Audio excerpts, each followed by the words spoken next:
انا اصغر ابو مشويات بالعراق.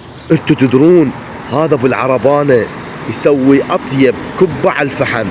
تعالوا وياي خلينا نشوف شنو سر هاي الكبه ليش طيبه. عبودي حبيبي شلونك قلبي؟ عبودي سولف لي شنو سر هاي الكبه ليش طيبه؟ هاي الكبه بس يمنا تلقاها كبه سوريه حلبيه مال عصام. بس شوفوا لي شكل الكبه وعلى الفحم. اتحدى واحد بالعراق يسويها، ما حد ما يسويها. للامانه طيبه كلش، يعني على الفحم وخفيفه كلش. وبعد ايش عندكم؟ اكو اجنحه وتكه وابخات وكباب دجاج. ابخات ما حد مسوي ابخات بس اني ملك الزلاطه طالب الكراره كنبي. الكوبايه تنزل لكم بهيك الشكل.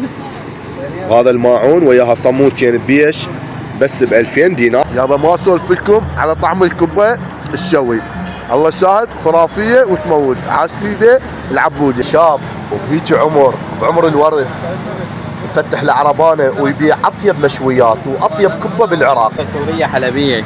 شوفون هاي الكبه شوي. مغلفه ونظيفه وشوي، يعني هاي من ايديكم. ايه احنا نشتغل. والله عاشت ايدك. الله يسلمك. ادعموا هذا البطل وشكو واحد مثله بطل.